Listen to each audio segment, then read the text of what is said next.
Kennesaw State, team that's going to be a well-coached team. Al Skinner's, obviously coached in college for a very, very, very long time. Tremendous track record in terms of being a college basketball coach. So obviously he has a ton more experience than we do on the sidelines, and that's something that hopefully we can overcome on tomorrow night. Our guys have been working hard in practice and trying to get better and better every day. A lot of competition has been going on for a couple of spots on our team and spots in the rotation. And we got a little bit more figured out than when I saw you guys the last time, but we don't have it all figured out yet.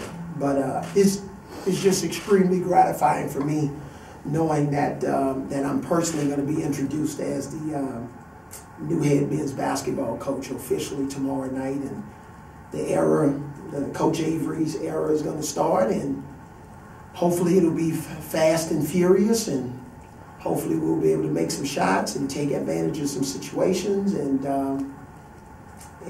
hopefully our fans will see that we're laying the foundation and trying to get the program jump-started and headed in the right direction. You want to do questions? Just raise your hand if you have one. We'll start with Alex and go to Michael. You kind of touched on that a little bit, but you obviously had the exhibition game. You kind of got the maybe butterflies out right away, but what are you expecting from this first time you step out on the floor as Alabama's men's basketball coach? Well, I'm expecting our guys to go out there and have some fun. For us, we're a new team. We're an underdog. And we just got to go out there and do what we do, play our style of game, play our pace. They're crystal clear on what we're trying to do defensively. So it's just a matter of executing it. But unfortunately, we're not playing crimson against white. We're playing against another team that, has an outstanding point guard and some other returning players that could actually be playing here at Alabama. So, we got our work cut out for us. Michael? Yeah, I guess you talk about stuff you learned from that exhibition game. What exactly did you see? What did you pick up on that night? Well, I think more than anything, we tried a lot of different rotations, and I'm big on 3-man, 5-man combinations of who function better than others, and I'm a big matchup guy. And, there are certain matchups that's better for us than others. And so we learned more about who we think can play better for us to start the game, and, who can come off the bench and fill a role for us. Mark? We know Jimmy's locked in at the 5. You said Redden's locked in at the 2. Mm-hmm. I would guess Shannon's locked in there at the 4. So how's the point guard in the small forward? On TV, when I was with the media, they said, never say you think something, or never say, well, I guess something. So, we'll give the starting lineups out on tomorrow, but, Shannon's been progressing well. He's pretty much 100%. We had a grueling practice on yesterday, and, we were here a long time, and he went through all of it.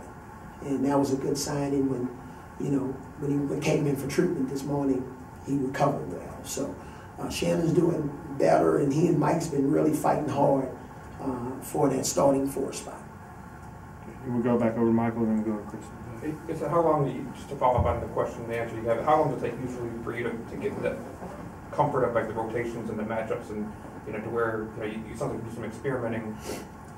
How long do you think it should be? I'm hoping sometime after Thanksgiving, we'll be comfortable with the rotation, depending on injuries and performance, and so I'm hoping sometime after we get back from that Thanksgiving trip where we're going to play 3 games in 4 days, that we'll have a clearer picture and be more comfortable with roles and rotations, and sometimes we may change it just depending on the matchup. Some teams like to start 2 small guards. We have the flexibility to do that, to start 2 point guards rather. So, we have some different options. Back to Chris. Coach, whether it's after Thanksgiving or whether it's after this year, when you get into the numbers that you're happy with, what type of rotation do you like to go? Is it 8, 9, 10 guys? Is it 8 or fewer? What do you like to play when you got it? Yeah, I like the number 8 or 9. That's what I'm really comfortable with. I like to see guys that can.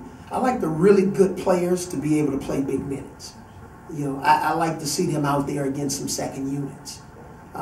So I would say yes, 8 or 9. But believe me, if we have a team that's 10 or 11 deep and we're capable of doing it, I'm flexible to go there. But I think if you look at a lot of the recent championship teams, they got a strong 8-man rotation. Other questions? Go back up to the front of the house. I know you can't speak to everything, but obviously signing day was yesterday. Can you kind of speak about your 2 new additions and within the roles about one other? Yeah, fortunately we can talk about our 2 guys. You know, Armand Davis is, we think, one of the top junior college prospects and really top prospects for the 2016 class in the country. So whether he's in high school or junior college or whatever, you know, he's an outstanding young man, long, athletic wing player that can shoot the ball from here to Idaho. Okay, and you know we need that type of scoring and shooting and underrated ball handler. His mom is a joy to spend time with, so we enjoyed having him on campus, and you know he saw the magic that's here at Alabama, and he committed to us and followed through and signed. Braxton Key, he was one of the first guys I recruited when I got the job, and you know Bob Simon knew a lot about him as well as Antoine Petway knew about Armand. So Bob showed me some video on Braxton. I was like, wow, you know, this guy can do it all. You know, pass, dribble, and shoot, multi-positional player, high basketball IQ, great size. You know, we've enjoyed getting to know his mom also and his dad, and you know, just 2 quality, high character young men that we've added to our program that's extremely talented. Coach, can you talk about the difference from coaching NBA players to college players? When you're in the NBA, you're dealing with men, you can talk to them and treat them like men. What's kind of the difference, and what do you talk about that training? Well, one of the differences is, you know, like tomorrow, I'm used to having a 10 o'clock shoot around in the morning. And, you know, our shoot around has to be a lot later in the afternoon because my kids have to go to class, and that's something that I didn't have to deal with. Or, you know, you had the flexibility of leaving on a road trip morning, noon, and night. You know, now, again, we got class situations and tests and stuff that we have to deal with. So, but fortunately, like I said earlier, we have longer practices. You know, on average, we only have about 2 games a week, which, you know, add up to about 31 games a year, and instead of 82 games a year, and you know, you just get a lot more quality time together, and you know, these kids are like sponges. They just want to get better. They want to learn, and when they learn it, they get really excited about it. So, you know, I feel more like I'm in a true father role now, and mentor, and but the great thing about it, I get a chance to teach every day in my laboratory called our practice gym. Just one more. What's your game day kind of routine? Do you have something that you like to do to get your own mind right, to kind of prepare yourself for the rigors of a game? Yes, I have my routine. I've had to change it a little bit again because of the, you know, in college. But, you know, I like to eat at a certain time. You know, my wife understands there are certain things that I want to eat on game day at a certain time. And, you know, yeah, you know, sometime maybe a good power 20-minute nap, it does wonders for me because I don't sleep at night. So, yeah, I have a routine. I meet with our team. I meet with our team chaplain for a little prayer session, about 2 hours before the game. So I got a couple of different things that I have within my routine. Sometimes I actually like to go on the practice court, maybe about 4 hours before the game, and just kind of visualize the game a little bit, work out for about 30 minutes, get the blood flowing, think about some situations, and